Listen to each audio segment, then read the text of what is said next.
હાલ પવિત્ર ચૈત્ર નવરાત્રિ ચાલી રહી છે ત્યારે મંગળવારે આઠમના દિવસે મંદિરોમાં ભક્તોની ભીડ ઉમટી પડી હતી। હાલ ચૈત્ર નવરાત્રિ પર્વ ચાલી રહ્યો છે અને નવરાત્રિમાં આઠમનું વિશેષ મહત્વ છે ત્યારે ચૈત્ર સુદ આઠમના દિવસે મંદિરોમાં તેમજ ઘરે માતાજીની સ્થાપના કરનાર લોકો દ્વારા હવન કરાયું હતું।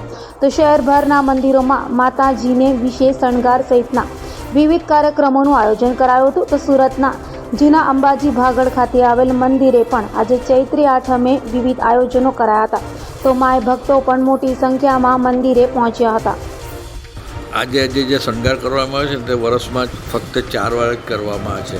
માતાજીની સાલગી, બે નવરાત્ર અને બેસતું વર્ષ ને આ શણગાર વર્ષોથી અમે આ જ કરતા, બાપ દાદાના વખતમાં આ જ કરે, એટલે શણગારમાં કંઈ જ ફરક પડતો નથી, પણ આ શણગાર અમારે કરવાનો ને વર્ષમાં આ જ શણગાર અમારો ખરા નંગનો માતાજીને પહેરાવીએ ને માતાજીનો આ શણગારથી માતાજી એટલા એ દેખાય છે કે માતાજી આમ જાણે હસતા હોય ને એવું લાગે।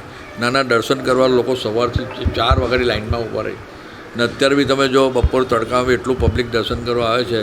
આજનો દર્શન કરવાનો મહિમા એટલો સારો છે કે આજના દર્શનથી શરીરના દુઃખ દર્દો બધું દૂર થઈ જાય છે, ધંધા પાણી બી સારા, એટલે ભક્તો એટલા સવારથી દર્શન કરવા આવે છે અને માતાજીને એટલે એ લોકોને પર અપર એ છે કે માતાજીના દર્શનથી માટે બીજા મોટી ઉંમરના લોકો બી સાઈડ પરથી આવીને દર્શન કરી જાય છે અને પોતાની જાતને ધન્ય માને છે। કેટલા વર્ષ જૂનું મંદિર છે? આ મંદિર આશરે 400 450 વર્ષ જૂનું છે। અહીંયા શિવાજી મહારાજ બી આવેલા ને દર્શન કરેલા છે ને એને માનમાં CR પાટીલ સાહેબે એમની એક પ્રતિમા અહીંયા મૂકી છે।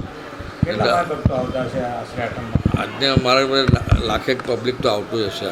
સવારે જે ચાલુ થાય તો બપોરે બી મંદિર આજે બંધ રાખવાના નથી, કારણ કે દરેક ભક્તોને લાઈન બહાર, એટલે બપોરે 12 થી 4 બી મંદિર ખુલ્લું રાખવાનું। ખાસ કરીને માતાજીને શેનો શણગાર કરવામાં આવે છે? સાડીઓ ને નંગનો શણગાર ને આજુબાજુ જે વાડીઓ છે તે ભક્તો તરફથી વાડીઓનો મારા તરફથી વાડી કરવાની છે, એટલે એ લોકો વાડીને પૈસા આપી દઈને એ લોકો મોકલી આપે ને સાડીઓ બી લોકો આપે છે ને માતાજી પ્રસારિત પર બી સાડી આપે છે। જે વચ્ચે નવદુર્ગા છે એ 10 દિવસ એમનું સ્થાપન કરવામાં આવે, એની રોજે રોજ સવારે પૂજા કરવામાં આવે છે, આરતી કરવામાં આવે ને એના જે ઝવેરા છે તે પ્રસાદી રૂપે લોકો દશેરા પછી લઈ જાય।